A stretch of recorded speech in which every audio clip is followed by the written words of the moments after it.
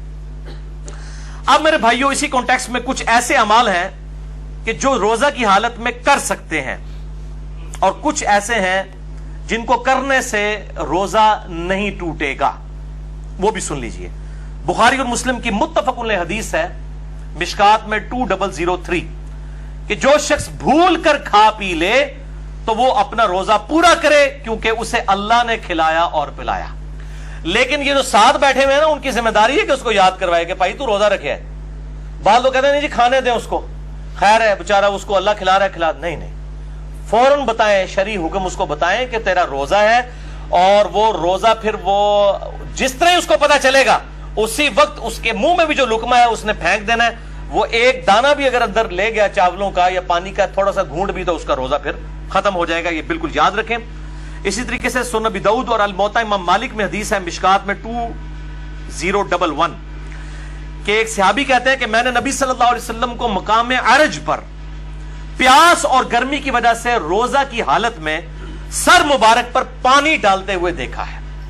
یعنی اگر کسی کو روزہ لگ رہا ہے تو یہ سنت ہے کہ بار بار نہا کے روزے کو ٹھنڈا کیا جائے. اور ادھر جو مولوی ہیں انہوں نے شامت اٹھائی ہوتی ہے اعتکاف والوں کی, اور ان کو بالکل گندا مندا کر کے اعتکاف میں بٹھایا ہوتا ہے. وہ کہتے ہیں جی جو پہلے دن آپ نے کپڑے پہنے یہی 10 دن پہن کے رکھنے ہیں, کوئی ناخن نہیں کاٹنے, غسل فرض کے علاوہ غسل نہیں کرنا, کیونکہ آپ مسجد سے باہر نہیں نکل سکتے بغیر مجبوری کے, تو وہ تو اعتکاف ٹوٹ جائے گا. تو یہ مسجد کی باؤنڈریز میں وہ فنائے مسجد جو ہے, جو غسل خانے ہیں اور ٹوائلٹس ہیں, یہ فنائے مسجد کی باؤنڈریز میں شمار ہیں شرعی احکام سے. بلکہ بخاری اور مسلم میں موجود ہے نبی صلی اللہ علیہ وسلم تو سیدہ صفیہ کو اپنے گھر تک چھوڑنے کے لیے گئے تھے اعتکاف کی حالت میں. اپنے گھر آ کے کھانا بھی کھا سکتے ہیں, اعتکاف نہیں ٹوٹے گا, بل اور کوئی فالتو کام نہ کیے جائیں. تو اسی طریقے سے اگر کوئی غسل کرتا ہے گرمی کی وجہ سے تو سنت ہے, کوئی ایسا مسئلہ نہیں, کر سکتے ہیں. بلکہ اب تو الیاس قادری صاحب نے بھی اپنا فتویٰ واپس لے لیا ہے کہ وہ کہتے ہیں جی فتاویٰ رضویہ شریف کی ایک جلد اب چھپ گئی ہے, اس میں اعلیٰ حضرت کا بھی فتویٰ ہے کہ معتکف جو ہے وہ ضرورت کے بغیر بھی غسل بھی کر سکتا ہے, وضو بھی کر سکتا ہے. تو اب دعوت اسلامی والوں نے بھی اجازت دے دی ہے. پہلے انہوں نے اسی طریقے سے گندا کر کے لوگوں کو بٹھایا ہوتا تھا, اور یہ اسی طریقے سے معاملے چل رہے ہوتے تھے. حالانکہ مطلب احادیث پہلے سے موجود ہے, لیکن جب بزرگوں کی کتابیں ڈسکور ہوتی ہیں, دریافت ہوتی ہیں, پھر ان کو کہتے ہیں ہاں جی واقعی جی دیسی بھی لکھے ایسی جی, ٹھیک ہے نا. تو وہ پرائرٹی تو بزرگ ہوتے ہیں. اسی طریقے سے صحیح بخاری میں تعلیقاً 1930 نمبر حدیث کی ہیڈنگ میں ہے کہ ابن عمر روزہ کی حالت میں گیلے کپڑے جسم پر ڈالا کرتے تھے. یہاں پہ بھی ہمارے پنجاب کے اندر رواج ہے, جب زیادہ گرمی ہوتی ہے لوگ رومال جو ہے وہ گیلا کر کے کپڑوں کو بھی گیلا کرتے ہیں. لیکن اس میں آپ اپنے کپڑے گیلے کریں, یہ لوگوں کے اوپر جو پانی پھینکتے ہیں اور کہتے ہیں جی کسی بڈھے ہوتے پانی سے اٹھوتے بارش ہوتی ہے, یہ بالکل غلط بات ہے. اس طریقے سے کسی کے ساتھ یہ کام نہ کریں, اپنے ساتھ ضرور آپ کرنا چاہتے ہیں کریں. اور ایسا معاملہ بھی نہ ہو کہ آپ نے اتنے باریک کپڑے پہنے ہیں کہ آپ ان کو بالکل گیلا کر لیں اور آپ کپڑوں میں ہی ننگے نظر آ رہے ہوں. یہ اس چیز کا بھی اہتمام کرنا چاہیے. جامعہ ترمذی, سنن ابی داؤد, سنن نسائی اور ابن ماجہ میں حدیث ہے مشکات میں 405 کہ آپ صلی اللہ علیہ وآلہ وسلم نے فرمایا روزہ کی حالت کے علاوہ ناک میں خوب پانی چڑھاؤ، غسل میں بھی اور وضو میں بھی، لیکن روزے کے علاوہ، کیونکہ روزے کی حالت میں اگر ناک میں آپ نے اوپر تک پانی پہنچایا تو اگر کسی کا غسل فرض ہے تو وہ بس نارملی ناک کو جتنا آسانی سے جاتا ہے اوپر تک، بہت اوپر نہ چڑھائے، کیونکہ اگر دماغ تک پانی پہنچ گیا اور حلق میں ایسا پہنچا کہ اندر چلا گیا، دونوں صورتوں میں روزہ ٹوٹ جائے گا۔ وضو، غسل، تیمم اور استنجا کے اوپر مسئلہ نمبر 42 میرا ahlsunnatpak.com ہماری ویب سائٹ پہ دیکھ سکتے ہیں۔ اب میرے بھائیوں کچھ اہم فقہی مسائل جلدی جلدی کور کر دوں۔ صحیح بخاری میں 1930 سے لے کر 1938 تک یہ جو کل 9 احادیث کی ہیڈنگز کے اندر امام بخاری تعلیقاً لے کر آئے ہیں، اور مکمل اسناد اس کی المصنف ابن ابی شیبہ میں موجود ہے بڑی ڈیٹیل کے ساتھ، اور اکثر چیزوں کے اوپر تو ان پہ اجماع ہے۔ نمبر 1 صحیح بخاری میں تعلیقاً ہے، عامر بن ربیہ کہتے ہیں کہ نبی صلی اللہ علیہ وآلہ وسلم کو میں نے روزے کی حالت میں اتنی دفعہ مسواک کرتے دیکھا ہے کہ میں شمار بھی نہیں کر سکتا۔ تو روزہ دار مسواک بھی کر سکتا ہے، ٹوتھ برش بھی کر سکتا ہے، لیکن ٹوتھ پیسٹ سے اجتناب کرے، اس میں ٹیسٹ والا معاملہ ہے، اور اس کے ٹیسٹ کو مسواک کے اوپر قیاس نہ کرے۔ البتہ اگر کوئی ٹیسٹ والا معاملہ کر بھی لیتا ہے تو روزہ نہیں ٹوٹے گا، کیونکہ جب تک حلق سے نیچے نہیں جاتا روزہ ٹوٹے گا نہیں، بچنے میں عافیت ہے۔ صحیح بخاری میں تعلیقاً ابن مسعود کا قول ہے کہ روزہ دار کنگھی اور تیل بھی لگا سکتا ہے بالوں میں۔ صحیح بخاری میں تعلیقاً انس بن مالک کا قول ہے کہ روزہ دار سرما بھی لگا سکتا ہے آنکھوں کے اندر، لیکن آنکھوں میں دوائی نہ ٹپکائیں، کیونکہ دوائی وہ سیدھی گلے کے حلق تک پہنچتی ہے، صرف سرمے کا مسئلہ ہے یا پانی کا، وہ جائز ہے۔ صحیح بخاری میں تعلیقاً ابن عباس کا قول ہے کہ روزہ دار ہنڈیا کا ذائقہ بھی چکھ سکتا ہے۔ چکھنے اور کھانے میں فرق ہے، چکھنا جو ہے وہ زبان کی نوک کے اوپر ہوتا ہے، یعنی نمک مرچ کو چکھ کے پھر تھوک دے۔ صحیح بخاری میں تعلیقاً حسن بصری تابعی کا قول ہے کہ اگر حلق میں خود بخود مکھی چلی جائے کسی کے تو روزہ نہیں ٹوٹے گا۔ صحیح بخاری میں تعلیقاً عطا بن ابی رباح کا قول ہے کہ اگر کلی کر کے پانی ایک دفعہ گرا دیا جائے، اس کے بعد جو تھوک میں نمی ہے حلق سے نیچے چلی جائے تو وہ روزہ نہیں توڑے گی، اور یہ مشکات میں 2018 پہ موجود ہے۔ بعض لوگ اتنے وہمی ہوتے ہیں، وہ جناب وضو کرنے کے بعد 10 دفعہ 20 دفعہ تھوکتے رہتے ہیں، ایک دفعہ تھوک دیا اس کے بعد جو نمی ہے وہ اندر چلی گئی، اس کی وجہ سے روزہ نہیں ٹوٹے گا۔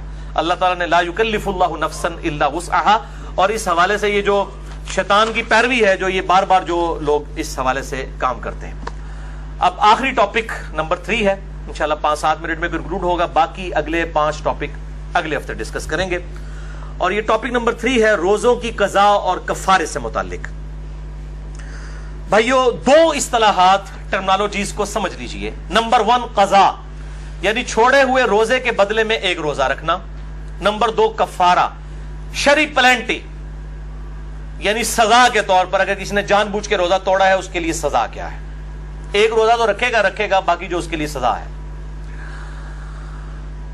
اور اس پر اجماع ہے کہ اگر مجبوراً کسی نے روزہ توڑا، کوئی بیماری کی وجہ سے اس کو ڈرپ لگوانی پڑ گئی یا ٹیکا لگوانا پڑ گیا یا کھانا پینا پڑ گیا، کوئی شوگر کا مریض تھا، تو اس کو پھر اس کے بدلے میں ایک ہی روزہ رکھنا ہوگا، یعنی قضا کرنی ہوگی، کفارہ نہیں دینا ہوگا۔ اسی طریقے سے عورتوں کے ساتھ حیض والا مینسز والا ایشو ہوا، اس کے بدلے ایک ہی روزہ رکھیں گی۔ بخاری اور مسلم کی متفق علیہ حدیث ہے مشکات میں 2032۔ اما عائشہ کہتی ہیں نبی صلی اللہ علیہ وسلم ہم عورتوں کو حیض کی حالت میں چھوڑے ہوئے روزوں کی قضاء کا حکم دیتے تھے اور نمازوں کی قضاء کا حکم نہیں دیتے تھے۔ تو روزوں کی قضاء ان دنوں میں جو روزے چھوٹے ان کی قضاء کرنی ہوگی، اور میں نے بتایا کہ افطار سے 1 منٹ پہلے بھی اگر کسی کے ساتھ ایسا معاملہ ہو گیا تو وہ روزہ اس کا وہ والا ٹوٹ جائے گا آٹومیٹیکلی، لوگ پوچھ رہے ہوتے ہیں، اور وہ ایک روزے کی قضاء بعد میں کرے گی۔ اور اس قضاء کے معاملے میں یہ لوگ کہتے ہیں نہیں جی وہ گرمیوں کے روزے گرمیوں میں ہی قضاء کریں اور جناب اگلے سال سے پہلے قضاء کر لیں، ایسی کوئی شرط نہیں ہے اسلام میں۔ اگر کوئی شخص گرمیوں میں چھوٹے ہوئے روزوں کی قضاء سردیوں میں بھی جا کے کر لے، لا یکلف اللہ نفسا الا وسعها، اور اس کی دلیل میں بخاری اور مسلم کی حدیث مشکات میں 2030۔ اما عائشہ کہتی ہیں کہ جب مجھ پر رمضان کے روزوں کی قضاء ہوتی تو میں صرف شعبان میں وہ روزے قضا کیا کرتی تھی، اور راوی یحییٰ بن سعید کہتے ہیں آپ صلی اللہ علیہ وآلہ وسلم کی مشغولیت کی وجہ سے، یعنی ازدواجی تعلق کے اعتبار سے، چونکہ شعبان میں آپ صلی اللہ علیہ وسلم نفلی روزے رکھتے تھے تو اما عائشہ کو موقع مل جاتا تھا کہ وہ اپنے روزوں کی قضا کر لیں، کیونکہ بیوی جو ہے وہ خاوند کی اجازت کے بغیر نفلی روزہ نہیں رکھ سکتی. وہ حدیث ہے اگلی صحیح مسلم کی، مشکات میں ہے 2031. آپ صلی اللہ علیہ وآلہ وسلم نے فرمایا کسی عورت کے لیے اپنے خاوند کی اجازت کے بغیر نفلی روزہ رکھنا جائز نہیں، اور نہ اس کی اجازت کے بغیر گھر میں کسی کو آنے کی اجازت دینا. یعنی کوئی بیوی کے جی میرا رشتہ دار ہے، خاوند کی اجازت کے بغیر نہیں، اور نفلی روزہ نہیں رکھے گی. اس سے یہ بات پتہ چلی کہ یہ جو پبلک میں مشہور ہے کہ میاں بیوی صرف رات کے وقت ازدواجی تعلق قائم کر سکتے ہیں، یہ بالکل باطل ہے. اما عائشہ تو کہہ رہی ہے کہ میں روزہ بھی نہیں رکھ سکتی تھی آپ صلی اللہ علیہ وسلم کی مشغولیت کی وجہ سے. تو دن کے وقت بھی ازدواجی تعلق قائم کرنا نہ صرف جائز بلکہ سنت مبارکہ ہے بخاری اور مسلم کے کانٹیکسٹ میں. اب دوسری صورتحال کہ کوئی جان بوجھ کر روزہ توڑ دے، ایسی صورت میں قضاء کے ساتھ کفارہ بھی ہوگا. اس کانٹیکسٹ میں بڑی مشہور حدیث ہے بخاری اور مسلم کی، مشکات میں 2004. ایک آدمی حضور صلی اللہ علیہ وآلہ وسلم کے پاس حاضر ہوا، کہا یا رسول اللہ صلی اللہ علیہ وسلم میں مارا گیا، میں نے روزے کی حالت میں اپنی بیوی کے ساتھ ازدواجی تعلق قائم کر لیا، روزہ میرا ٹوٹ گیا، میں کیا کروں؟ آپ نے فرمایا کہ کیا تیرے پاس کوئی غلام ہے کہ اسے آزاد کرے؟ یہ پہلا آپشن ہے، اور ترتیب بھی یہی ہوگی. یہ آپشنل نہیں ہے 3 میں سے 1 بلکہ یہی ترتیب ہوگی. میں نے کہا یا رسول اللہ نہیں ہے. فرمایا کیا تو 2 ماہ کے مسلسل روزے رکھ سکتا ہے؟ عرض کیا نہیں یا رسول اللہ صلی اللہ علیہ وسلم 2 ماہ کے نہیں رکھ سکتا، ہم بھی نہیں ظاہر رکھ سکتے. فرمایا کیا تم 60 مساکین کو کھانا کھلا سکتے ہو؟ اس سے یہ بات پتہ چلی کہ 60 مساکین ایکویلنٹ ہوئے 60 روزوں کے، تو مسکین کو پھر ایک وقت کا ہی کھانا کھلایا جائے گا، 2 وقت کا نہیں. یہ لاجیکل آنسر ہے. تو اس نے عرض کیا نہیں، تو فرمایا تم بیٹھ جاؤ. اتنے میں کوئی شخص جو ہے وہ کھجوروں کا بھرا ہوا ٹوکرا آپ صلی اللہ علیہ وسلم کے پاس تحفتاً لے کے آیا. آپ صلی اللہ علیہ وآلہ وسلم نے وہ جو ٹوکرا تھا اس کی وجہ سے آپ نے فرمایا کہ وہ روزہ توڑنے والا کدھر گیا، اور اس کو بلا کے کہا یہ ٹوکرا تو لے جا اور اس ٹوکرے کو مدینے کے غرباء میں تقسیم کر دے تو روزے کا کفارہ ادا ہو جائے گا. تو وہ آگے سے کہنے لگ پڑا کہ اللہ کی قسم پورے مدینے میں مجھ سے بڑا غریب کوئی ہے ہی نہیں ہے، سب سے زیادہ غریب میں ہوں. تو آپ صلی اللہ علیہ وآلہ وسلم اتنا مسکرائے کہ آپ کی داڑھیں بھی ظاہر ہو گئیں، اور اس حدیث پہ مسکرانا بھی سنت ہے. اور آپ صلی اللہ علیہ وسلم نے فرمایا کہ جاؤ تم خود ہی کھا لو، تمہارے روزے کا کفارہ ادا ہو جائے گا. لیکن یہ خاص اس کے لیے ہے، یہ نہیں ہے کہ جو بھی روزہ توڑے تو کہ جی انہیں ایڈیاں کھجورا لے آ کے تھے میں آپ کھانا شروع کر دے کفارہ ادا ہو جائے گا. یہ اس کے لیے خاص تھا. اور اس حدیث پہ امام بخاری نے انٹرنیشنل نمبر کے مطابق صحیح بخاری میں 1936 حدیث کی لی ہے، اور اس پہ اپنا فہم لکھا ہے، باب باندھا ہے کہ اگر کوئی روزے کی حالت میں بیویوں کے ساتھ ازدواجی تعلق قائم کر لے تو اس کا کفارہ کیا ہے. اس کو امام بخاری نے عام حکم نہیں لیا کہ کوئی بھی کھا پی کے بھی روزہ توڑ لے تو اس کا کفارہ بھی یہ ہے. کھا پی کے روزہ توڑنے کا کفارہ یہ نہیں ہے، یہ ازدواجی تعلق والا معاملہ ہے، اور ظاہر ہے وہ بہت ایک ایکسٹریم چیز ہے کھانے پینے کے مقابلے کے اعتبار سے، لہذا اس کے لیول کی سزا تو اس میں نہیں دی جا سکتی. لہذا اسی طریقے سے جو ہینڈ پریکٹس والا ایشو ہے اس پہ بھی سزا نہیں اپلائی کی جا سکتی، وہ بہت ایکسٹریم معاملہ ہے جو ازدواجی تعلق کا ہے، اور اسی پہ ہی اجماع ہے کہ وہ پھر 60 روزوں والا معاملہ یہ 60 مساکین والا کرے گا. عموماً لوگ 60 مساکین والا ہی کرتے ہیں، اور یہ 60 مساکین والا دونوں کی طرف سے ہوگا، مرد کی طرف سے بھی عورت کی طرف سے بھی. یہ بات اتنے بولے ہیں، یہ بھی پوچھ رہے ہوتے ہیں کہ جی ایک کی کھلا دیں، دو نہ توڑیا بھائی، ایک نہیں ٹوٹیا، دو نہ ٹوٹیا.